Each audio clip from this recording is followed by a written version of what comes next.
Marcos, capítulo 14, verso 55. Vamos a continuar con nuestra serie Cristo, el Siervo Perfecto. Ya estamos llegando a la parte final de esta serie. Este es el tema número 62 de esta serie.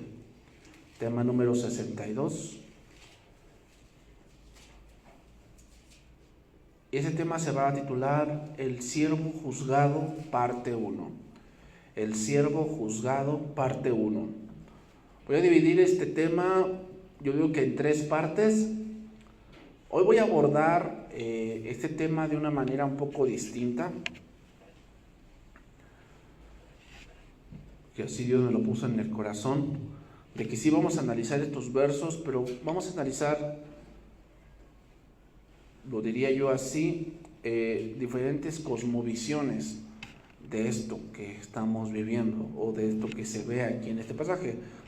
Marcos capítulo 14, verso 55 dice: y los principales sacerdotes y todo el concilio buscaban testimonio contra Jesús para entregarle a la muerte, pero no lo hallaban, porque muchos decían falso testimonio contra él, mas sus testimonios no concordaban. Entonces, levantándose unos, dieron falso testimonio contra él, diciendo: nosotros le hemos oído decir, yo derribaré este templo hecho a mano, y en 3 días edificaré otro hecho sin mano. Pero ni aun así concordaban en el testimonio. Bien, hermanos, ahí vamos a dejarle en ese pasaje que es nuestro pasaje base. ¿Cuántos hijos de Dios no han pasado por esto? ¿Pasar por qué? Por juicios injustos. ¿Cuántos no han pasado por eso? Siendo juzgados por la filosofía de este mundo, por los pensamientos de tu familia, que es del mundo. Ellos tienen ciertos pensamientos que quieren poner bajo normas terrenales y bajo sus razonamientos terrenal, animal y diabólico, lo que es espiritual. ¿Cuántos no hemos pasado por eso? Frases como: ¿y eso que eres cristiano?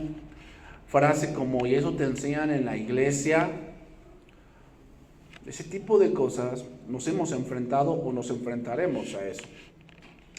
Y es algo interesante, pero esto se vio con el Hijo de Dios y se sigue mirando el día de hoy al ver cómo los hombres ponen en tela de juicio la integridad, ponen en juicio el entendimiento, ponen en juicio el cristianismo mismo y ponen en tela de juicio la misma palabra de Dios.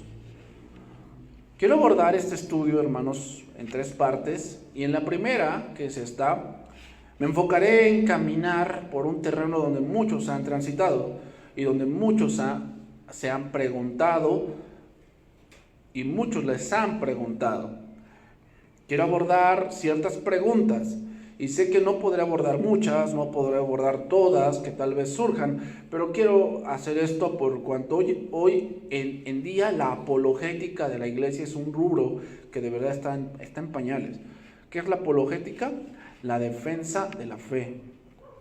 Esa es la apologética, la defensa de la fe. Es decir, la defensa de la fe no se hace con gritos, ni se hace con golpes, ni se hace con marchas. O sea, eso de que pues vamos a salir a la calle como los feministas, como los heterosexuales, como los feminicidas, como los que quieren derechos de los niños, como los que ahorita que no están de acuerdo con el cubrebocas y hacen marchas. ¿Tú piensas que Dios nos ha llamado a que hagamos eso? Que un cristiano debe de hacer eso. A ver, hermanos, vamos a exigir que nos den mejores congregaciones y vamos a marchar contra Andrés Manuel o contra el presidente en turno para que a ver que nos dé algo. O sea, ¿tú piensas que eso es lo que Dios quiere? ¿Esa es la apologética? A eso se ha reducido la apologética cristiana. Si ustedes recuerdan la reforma, la apologética cristiana se hizo a base de ¿qué? De argumentos. Cuando llamaron a Martín Lutero, porque el Papa lo mandó a llamar por sus 95 tesis, él dijo que les dijeron que se retractara para que lo dejaran vivir. Y él dijo: no, si tuviera 100 cabezas me dejaría cortar. ¿Por qué? Porque mis argumentos son sólidos. Él estudió Martín Lutero era un luterano, era un hombre que en esos tiempos, cuando tú querías entrar a estudiar matemáticas, filosofía y letras, cosas así, no tenías de otra más que meterte en un monasterio, no había de otra, no había universidades y todo eso. O sea, todas las universidades que hoy vemos, como la Universidad de París, la Universidad de Cambridge, la Universidad de Boston, o sea, todas esas empezaron siendo monasterios, empezaron siendo lugares de estudio bíblico. Y de ahí ya se derivaban más materias como matemáticas, como filosofía, como pintura, todo eso. De ahí surgió, por decir, también Da Vinci, de ahí surgió Calvino. O sea, muchas de esas personas estuvieron en ese tipo de rubros. Entonces, Martín Lutero, al estudiar la epístola a los romanos, se dio cuenta de que la salvación no es por obras. Ahí es donde se dio cuenta. Entonces empezó a comparar lo que la católica decía y lo que la Biblia decía. Eso es apologética.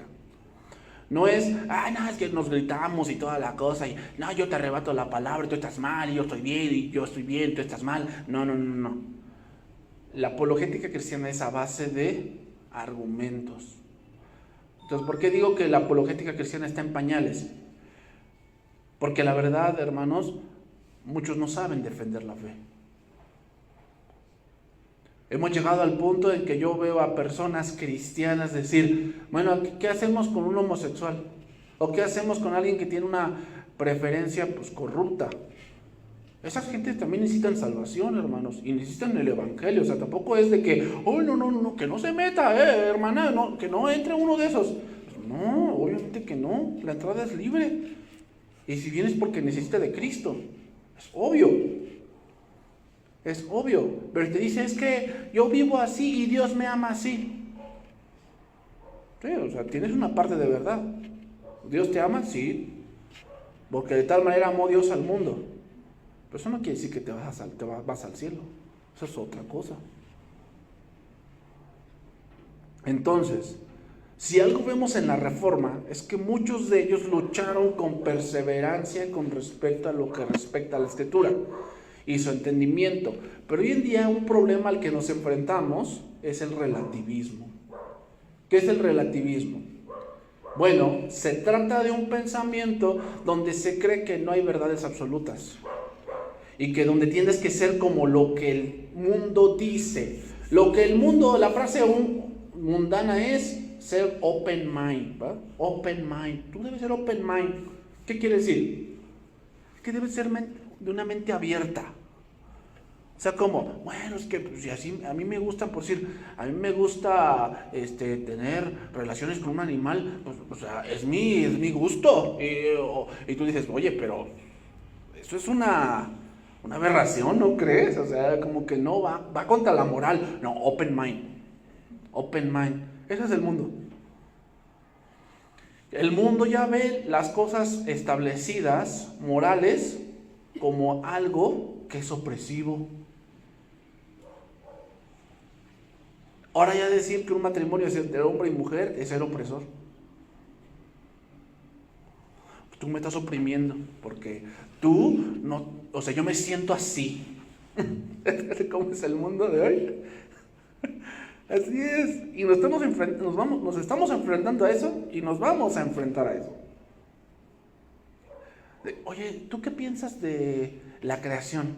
Pues yo creo que pues Dios hizo al mundo, como dice Génesis capítulo 1. Tú eres de esos de la Biblia, ¿verdad? Me siento oprimido. Porque ustedes son siempre bien cuadrados. No son open mind. Eso es relativismo. Voy a darle un ejemplo. La Biblia en Éxodo capítulo 20, versículo 14 dice así: no cometerás adulterio, así dice.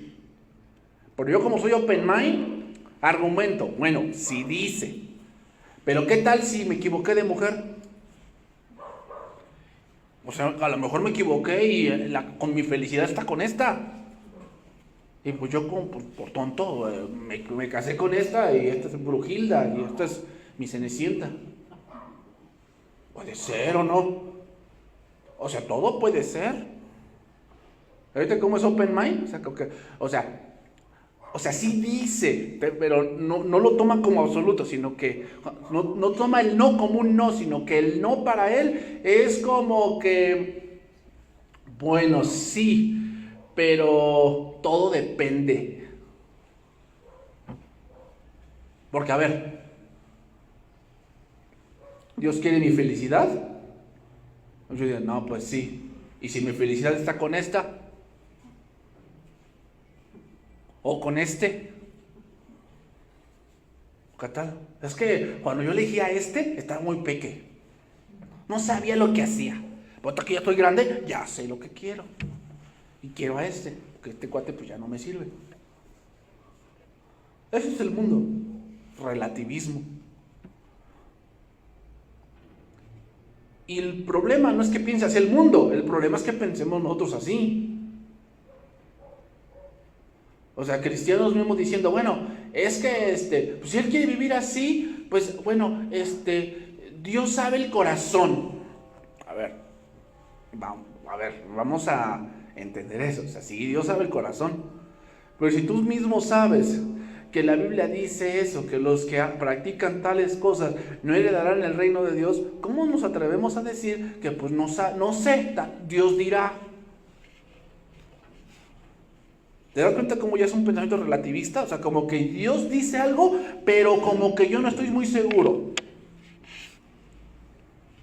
Así piensa el mundo de las cosas de Dios, que creen que son sugerencias, que creen que la Biblia es un libro pasado de moda, donde se cree que las cosas deben evolucionar y deben modernizarse. Muchos dicen, es que la iglesia debe modernizarse. O sea, si la iglesia no se moderniza, si no cambia sus cantos, si no pone más empeño en divertirse y toda la cosa, las iglesias un día se van a quedar vacías. ¿Te das cuenta? Open mind. ¿Sabes qué te diría Dios? Le diría Dios a esas personas que dicen open mind, le dirían, pues ciérrala. Ciérrala. Una mente abierta, hermanos, es un campo fértil para Satanás. O sea, ni tú ni yo podemos ser open mind. Es en el sentido de que ay no, pues yo atiendo todo lo que me llegue y pues bueno, de alguna manera algo será verdad. No, tu palabra es la verdad. Lo que debe estar llena nuestra mente es de la palabra, no de los argumentos del mundo. Mira, vamos al Salmo 14.1. Salmo 14.1.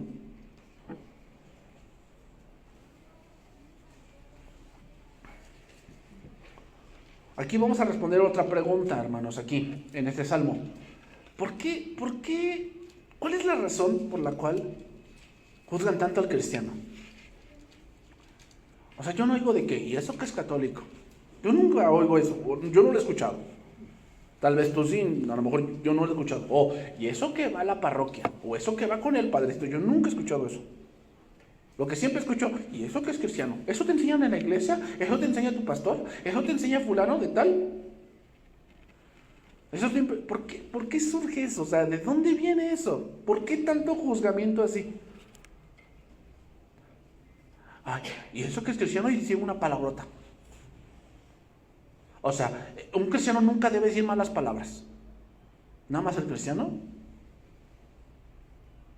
¿O todos? Creo que todos. Pero ¿de dónde viene esa parte de que tanto con el creyente? Así, van contra él, ¿verdad? Lo juzgan y de todo. Hasta, ay no, pues se compró eso. Ay, eso que es cristiano. O sea, yo siento que esa ropa no va. ¿Por qué? ¿De dónde viene eso? Bueno, ahí dice el 14.1 de Salmos. Dice el necio en su corazón, no hay Dios. De ahí viene. La parte de juzgar a un creyente es tratar de negar a Dios. Ellos dicen, es que si él hace eso, quiere decir que su Dios no existe.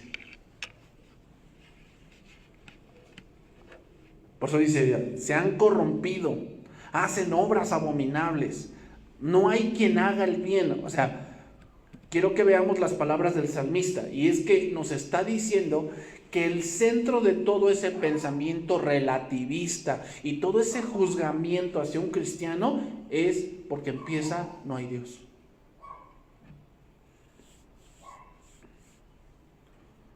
Es porque se dicen dentro de ellos. Mira, la versión Jerusalén dice así: dice el necio en su interior, no existe Dios. Por lo tanto, se corrompen. Su conducta es un asco. ¿Verdad cómo lo dice? Su conducta es un asco. O sea, ¿por qué la conducta de muchos jóvenes es un asco? Porque comienza en decir no hay Dios. ¿Y cómo dicen que no hay Dios?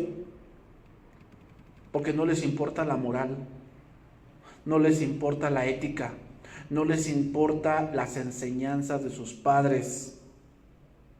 Ve, todo lo que hoy los padres antes nos enseñaban a nosotros, de que no, a la mujer no se le pega, no, tú tienes que hacer esto, no, mijita, tú tienes que aprender a poner el nixtamal, tienes que aprender a poner, eso ya lo ven como presión.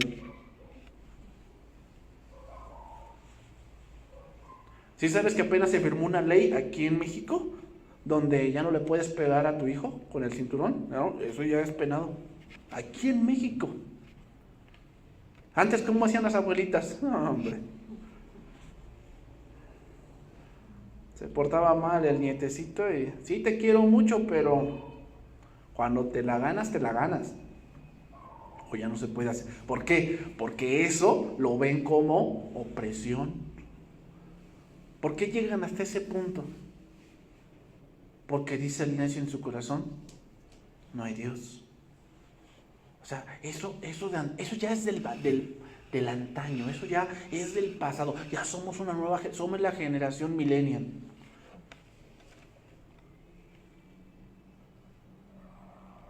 Entonces, ayer escuchando una entrevista, dije, es verdad eso. Hemos llegado al punto tal, hermanos, que todo se hace digital. Te lo voy a decir, hasta tener relaciones sexuales lo hacen en digital. Ya no es en persona. Todo se ha reducido a una computadora. Hablar con una persona, lo hacen a computadora. Aprender algo, ¿cómo? A computadora. Reuniones dominicales, ¿cómo? A computadora. ¿Tener relaciones con alguien? A computadora. ¿Te das cuenta? Lo que está pasando con eso es que podemos tener dos vidas. La vida en computadora y la vida real. Pero todos quieren que su vida sea. ¿Por qué? Porque en la computadora puedes arreglar tus defectos. Te tomas una foto y le pones rétrica. Y todo, o sea, las patas de gallo y todo, que si ahorita no tengo mucho pelo, me puedo poner uno de Rapunzel y... ¿Te das cuenta? O sea, puedo mejorarme, pero en la vida real no. En digital puedo ponerme que tengo 20 y puedo parecerme de 20, pero en la vida real no.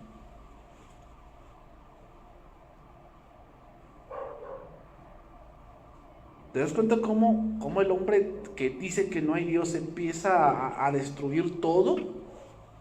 La familia, lo que es ser mujer, lo que es ser hombre. O sea, ya ahora que tú le digas a tu hijo, oye, tú eres hombre y tienes que encargarte de esto, eso ya es opresión. Porque le estás imponiendo una ideología que no es suya. ¿Te das cuenta cómo es el pensamiento relativista? Eso es a lo que nos estamos enfrentando, hermanos.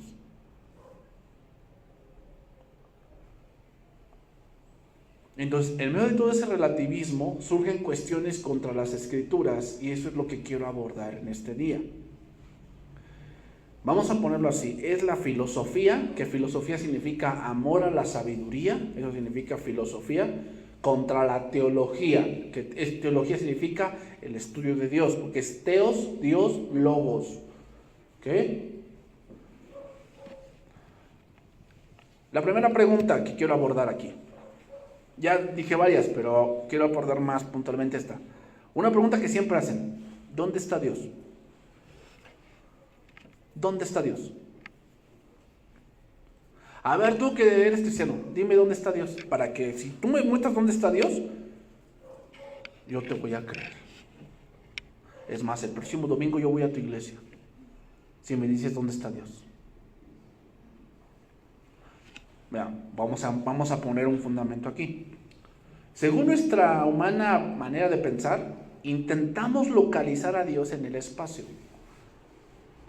Por eso hallamos en las mitologías paganas de la antigüedad y en el neopaganismo. Neopaganismo significa puntos específicos del paganismo. O sea, por decir, los griegos, ¿dónde creían que estaban los dioses?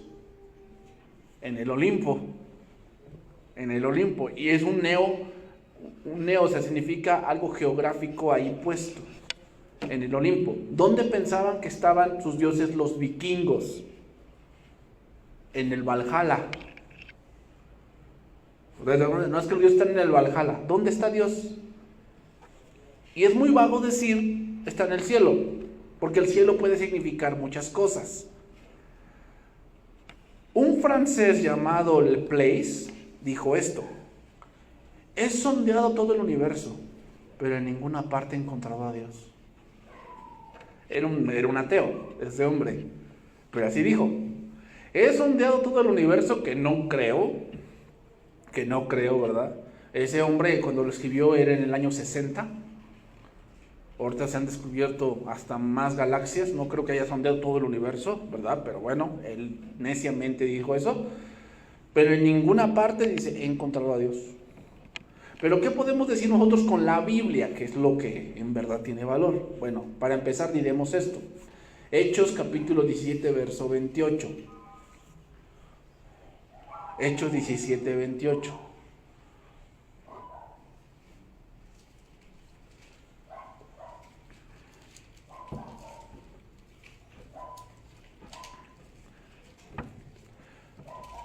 Estamos respondiendo a la pregunta, ¿dónde está Dios? Bueno. Dice ahí, aquí está Pablo en Atenas y abre una argumentación en el Areópago y dice, porque en él vivimos y nos movemos y somos, como algunos de vuestros propios poetas también han dicho, porque linaje suyo somos. Es decir, Dios está por encima de las dimensiones. Dice ahí, porque en él vivimos y nos movemos. Vamos a ponerlo así, hermanos. Donde nosotros vivimos,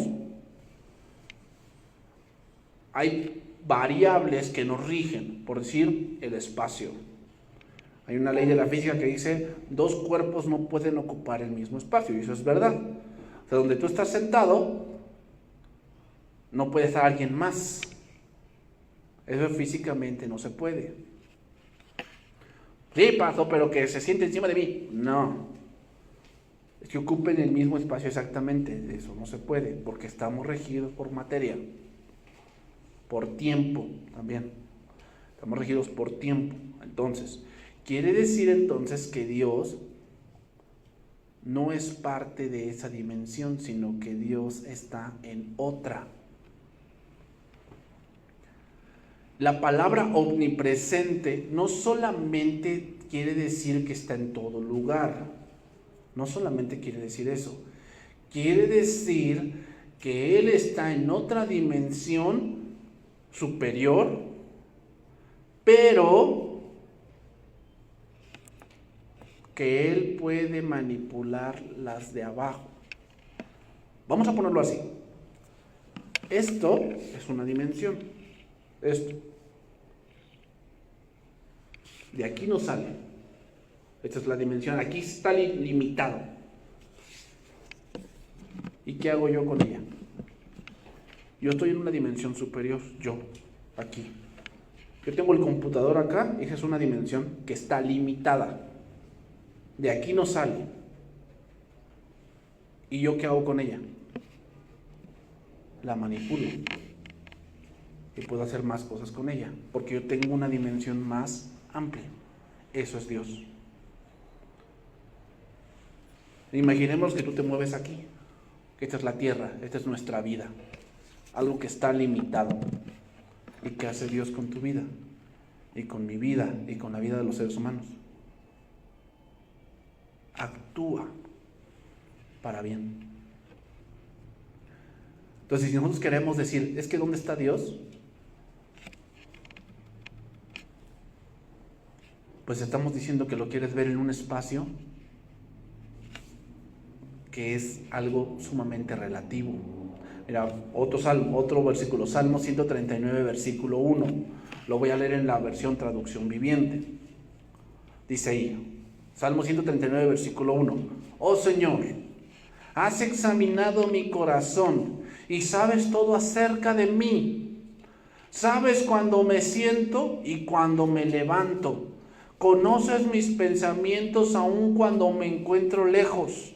Me ves cuando viajo y cuando descanso en casa. Sabes todo lo que hago. ¿Por qué? Porque la dimensión en donde yo me muevo es pequeña a comparado a lo que Él es. Omnipresente significa que Él lo ve todo.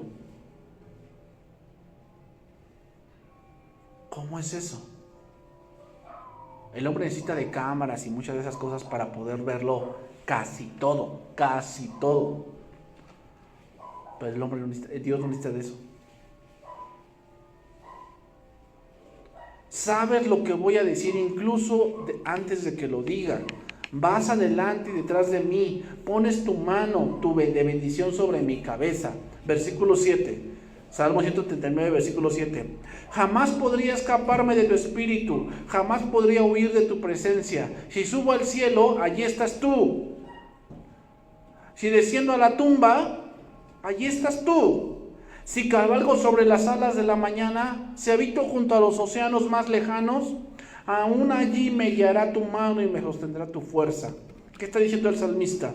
Que Dios no pertenece a este espacio para que podamos palparlo o verlo como algo terrenal. Sin embargo, Él es omnipresente. Esto nos hace pensar, esto nos dice a pesar que Él actúa como quiere en las cosas pequeñas, siendo Él mayor que todo. ¿Qué quiere decir? No confundamos esto, hermanos. No quiere decir que Dios sea el aire. No. Ni que Dios es el agua. No. Ni que Dios es el fuego, no, eso es panteísmo, no, sino que Dios, la creación misma es un reflejo y es un poquito de lo que Dios es. Vamos a ponerlo así, a donde quiera que te vayas, te siguen rigiendo las mismas leyes, o sea, donde quiera que te vayas, siempre habrá gravedad del mundo. Siempre habrá gravedad. ¿A dónde tú irás?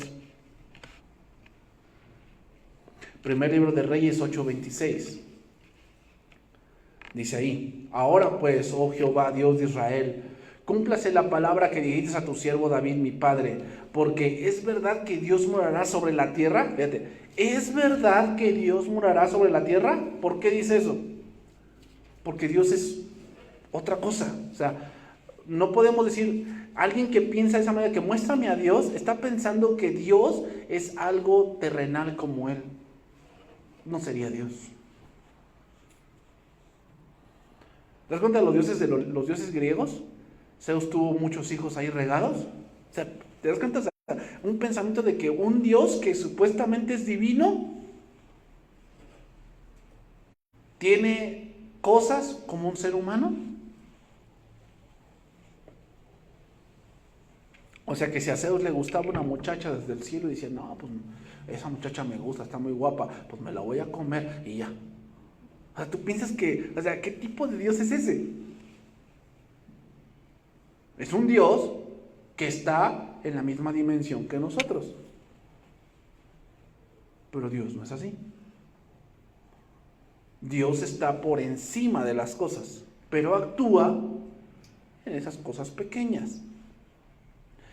¿Es verdad que Dios morará sobre la tierra? He aquí que los cielos de los cielos no te pueden contener, ¿cuánto menos esta casa que yo he edificado? Entonces aquí otra vez nos pone algo en claro. Dios habita en un edificio.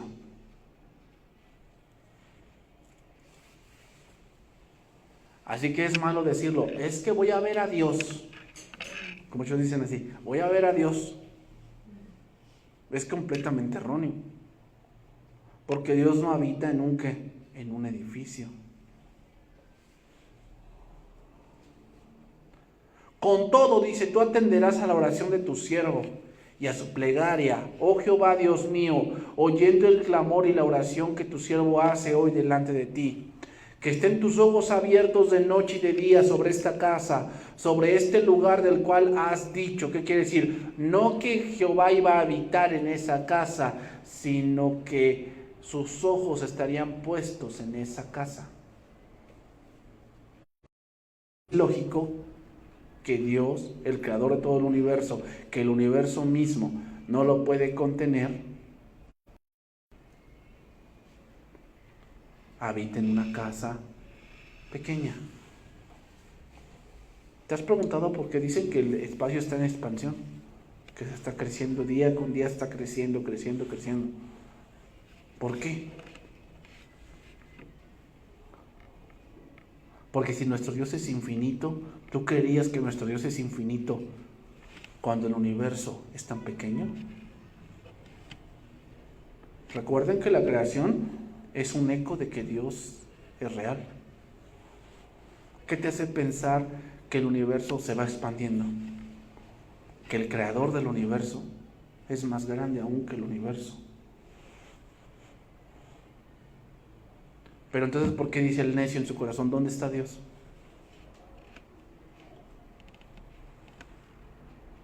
Porque no entiende ese tipo de cosas. Preguntaré, ¿qué es una casa en comparación con el universo? Nada. Sin embargo, el Señor en esa supremacía pondría sus ojos en el templo para actuar por su pueblo. Básicamente, hermanos, alguien que hace esta pregunta es porque no entiende las cosas espirituales. Como dijo Cristo, respondiendo a Nicodemo, le dijo, ¿cómo puede hacerse esto? Respondió Jesús y le dijo, ¿eres tú maestro de Israel y no sabes esto? De cierto te digo que lo que sabemos hablamos y lo que hemos visto testificamos y no recibí nuestro testimonio. Si os he dicho las cosas terrenales y no creéis, ¿cómo creeréis si os dijere las celestiales? O sea, aquel que dice, ¿dónde está Dios? Es aquel que no cree, por decir, que el aire exista. Si las cosas terrenales no las cree, ¿cómo entenderá qué? Pues las espirituales.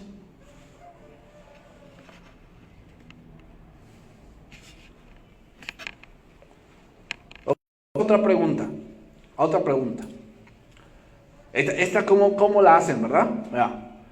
A ver, en los tiempos del Antiguo Testamento Dios hace exterminar a los pueblos enteros con la guerra.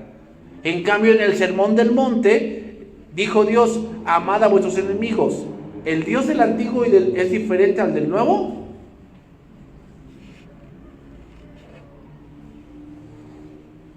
Muchos dicen eso. Yo prefiero al Dios del Nuevo. Porque el Dios del Nuevo es todo amor y ámense todos y todos nos vamos a ir al cielo. En el del Antiguo Testamento no, porque mata a todos, pobrecito, los niños ¿qué culpa tienen? Y fíjate, los que piensan así de Dios, que los niños ¿qué culpa tienen? Son los que piden que el aborto se legalice. Pues también te diría, los niños que...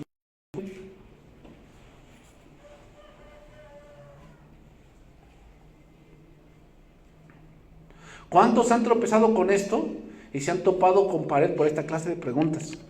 Algunos piensan que en el Antiguo Testamento Dios es un Dios de ira y venganza y que en el Nuevo Testamento es un Dios de amor.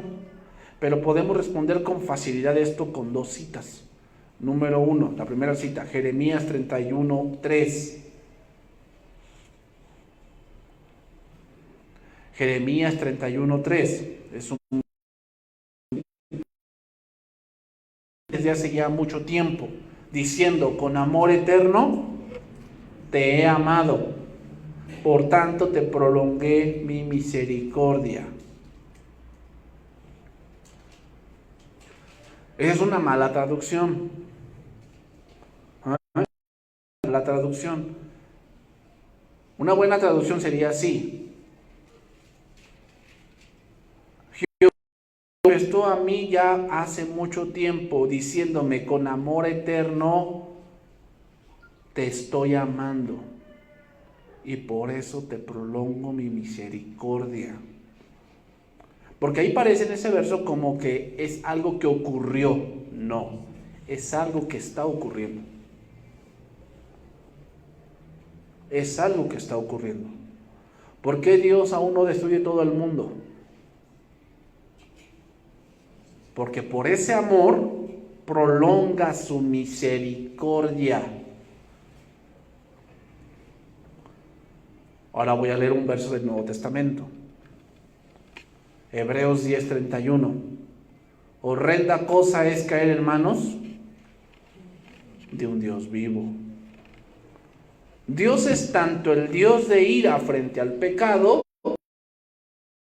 respecto a la gente, ya sea en el Antiguo o en el Nuevo. Ejemplo, en el Antiguo, Rahab. ¿Rahab quién era? Una ramera. Fíjate, es interesante. Lo que nos está diciendo que era una ramera es que Jericó era una ciudad que tenía legalizada la prostitución. Y pregunta, ¿no queremos llegar hoy a ese punto? Fíjate, ¿sabes quién hacen marchas también? Los que les gusta acostarse con niños. Hacen marchas porque ese es su gusto y quiere que se legalice, que no se vea como un delito. Y no te sorprenda que un día lo logren.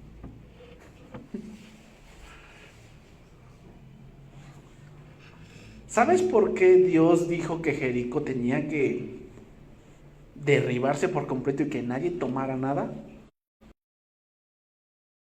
¿Eso? Porque Jericó es la raíz o es el vivo ejemplo de cómo vivía Canaán. Todos los cananeos así vivían.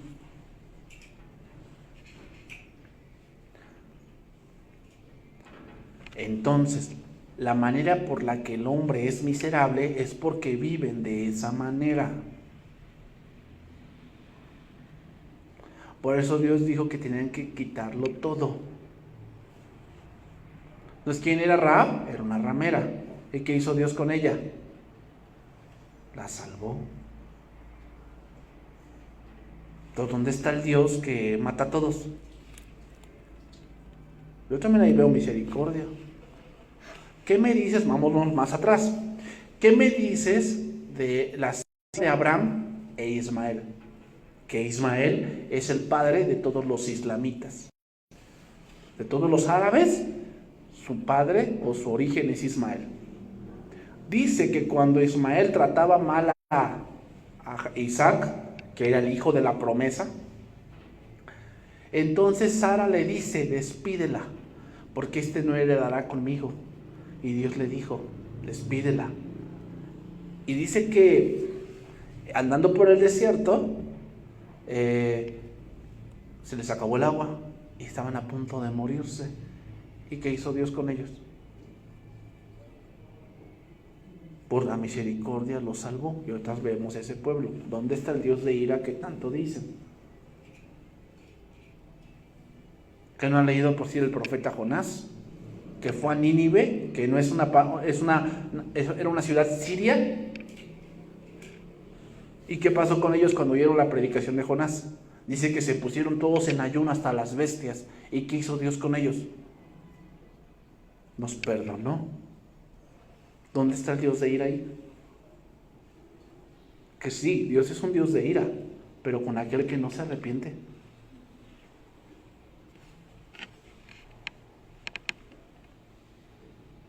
La Biblia abunda en ejemplos de cómo Dios juzga el pecado en los hombres y de cómo por otra parte guarda los suyos. Por decir, el diluvio.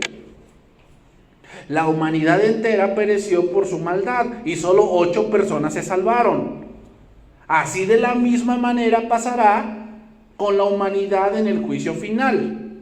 No todos se salvarán, sino solamente aquellos que creyeron.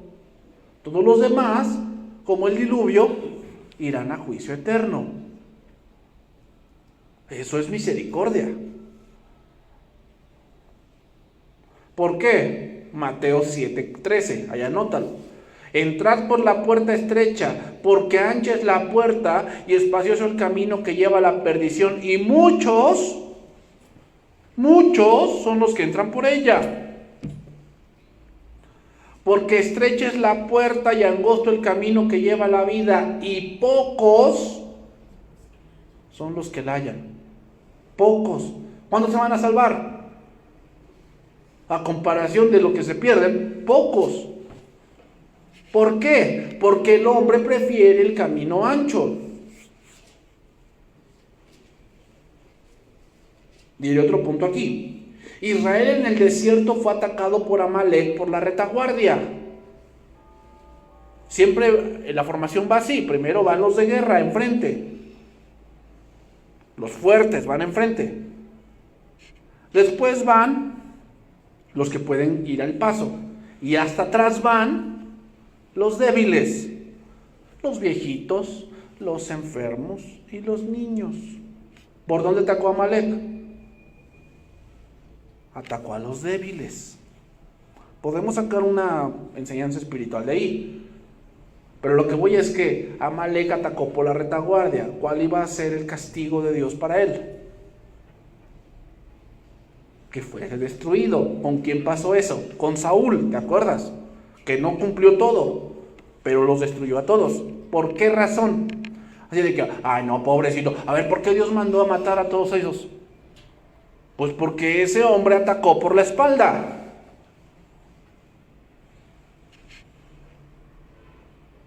Generalmente ese tipo de personas que te dicen ese tipo de argumentos es porque no han leído toda la historia. Es fácil apuntar solamente a un lugar donde a mí me conviene. Pero si no ves todo el panorama, ay, ¿por qué mataron todos a Jericó? ¿Sí? Pero así como Rahab, ¿no crees que otros tenían la oportunidad de rendirse? ¿Y qué hicieron? Dice cuando empezaron a marchar contra Jericó, que Jericó estaba cerrada, bien cerrada. ¿Qué quiere decir?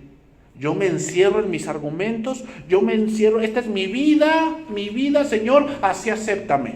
No, vas a morir.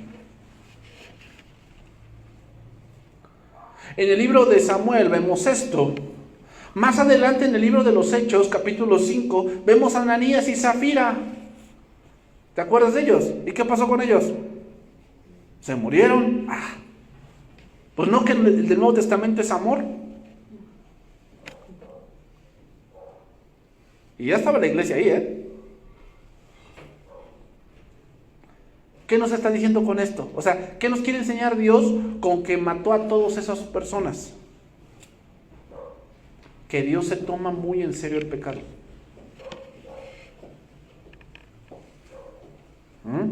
Que Dios se toma muy en serio el pecado.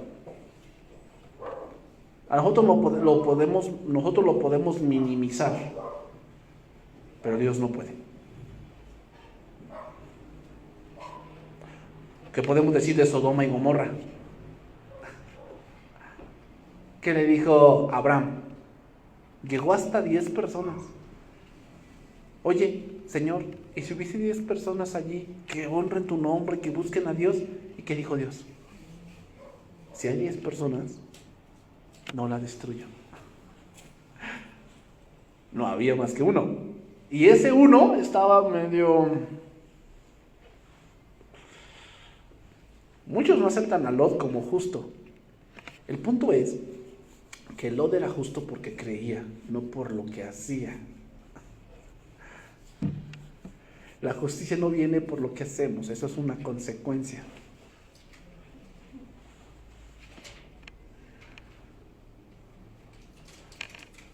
Pero vean, o sea, ¿dónde está la misericordia de Dios ahí? Pues que si encontraba 10, esa ciudad Sodoma y Gomorra, que es el ejemplo de sodomía, o que aquí dijimos Mejimorra, ¿oh? ¿A qué nos referimos? Cuando decimos morra, luego se te viene a la mente maldad, inmoralidad, violencia, homosexualismo. Así eran esas ciudades, así como México, así. Y por 10 no la iba a destruir. Entonces, ¿cómo dicen que no, Dios mata a todos así, todos así? ¿Te das cuenta? O sea, no es así, sino que quiere Dios que veamos que Dios es muy consecuente con el pecado. Si el juicio no llega siempre de inmediato, es a causa de la gracia de Dios, pero el día sin duda llegará.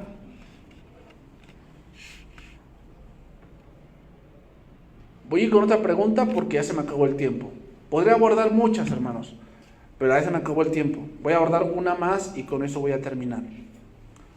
Por decir, la Biblia ha sido escrita por hombres.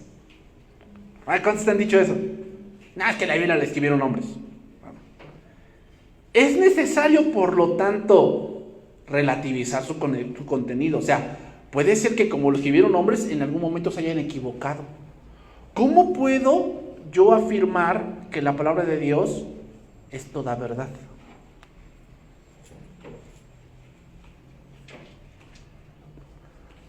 A ver, voy a abordar esta pregunta en 2 puntos. Número 1, un argumento matemático. En la Biblia hay 6,408 versículos con profecía. En la Biblia hay 6,408 versículos con profecía. Cuando Cristo vino, ¿sabes cuántos se cumplieron? 3,268 versículos.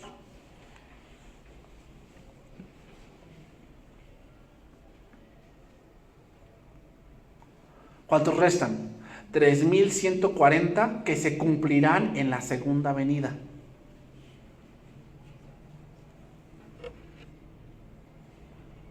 No hay otro libro en toda la historia del mundo que tenga esos números, ni Nostradamus. ¿Cómo explicamos eso? ¿Es posible que tantas profecías se cumplan por casualidad? Es como decir eso, es como decir esto. Imagínate que tú tienes un billete de lotería y lo metemos a una tómbola donde hay 1,000,000 de billetes. ¿Qué probabilidad hay de que saques tu billete? Una probabilidad del 0,000001. O sea, es una probabilidad vaga. Estamos hablando que la probabilidad de que se cumplan esas profecías por casualidad es de la 10 a la menos 20. 0,00000000. Es la probabilidad de que se cumplan todas esas profecías. Eso no puede ser casualidad.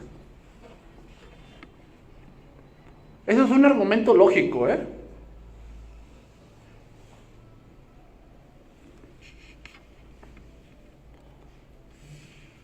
Segunda Timoteo 3:16.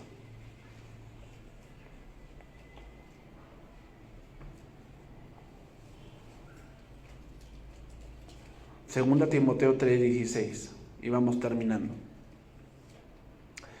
Toda la escritura es inspirada por Dios y útil para enseñar, para redarguir, para corregir, para instruir en justicia, a fin de que el hombre de Dios sea perfecto, enteramente preparado para toda buena obra.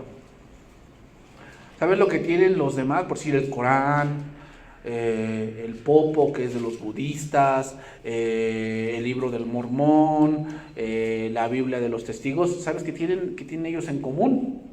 Que los escribió un solo hombre, un profeta.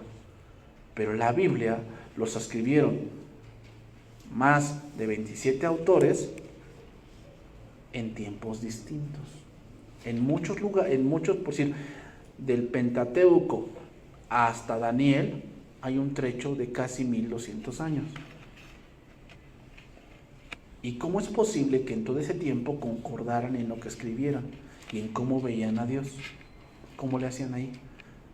Yo te creo que un solo autor escriba de algo que a su pensamiento vino y escribió todo un tratado. Pero 27 autores que hablando de lo mismo, ¿cómo le hicieron? Que nunca se conocieron. O sea, Daniel nunca conoció a Moisés. Ni Elías conoció a Moisés. Ni el mismo Pablo. ¿Cómo coincidieron en eso? Esa es la inspiración divina. Inspiración no quiere decir que se posesionaron y ya voy a escribir. Y estaban con los ojos en blanco y escribiendo. No, así no pasó. Inspiración en el griego quiere decir soplado, dictado, alumbrado, dirigido, mas no poseído. ¿Qué quiere decir? Que los hombres de la Biblia escribieron siendo inspirados porque tenían en su mente la palabra de Dios. ¿Cómo comprobamos esto? En los versos que cuando dice Pablo, como dice la Escritura. ¿Por qué crees que en el Nuevo Testamento los versículos no se parecen tanto al Antiguo?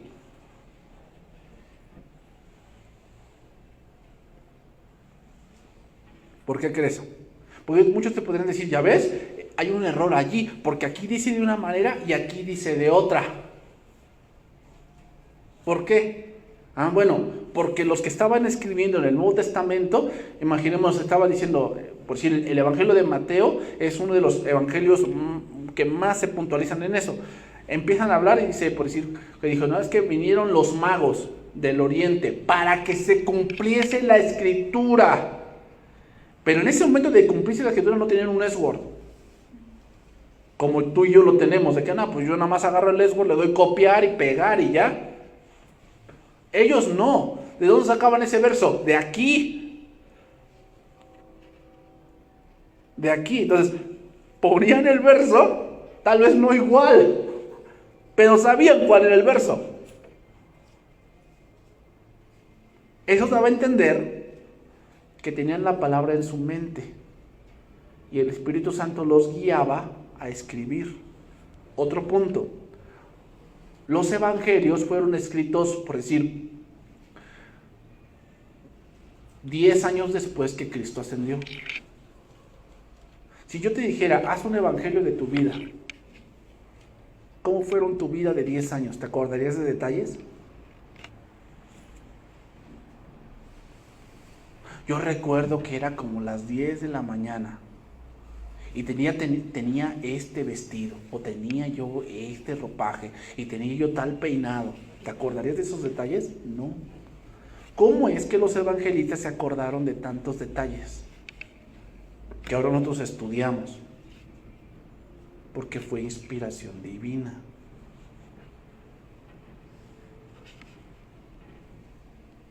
Sí, fue escrita por hombres, pero hombres guiados por el Espíritu Santo.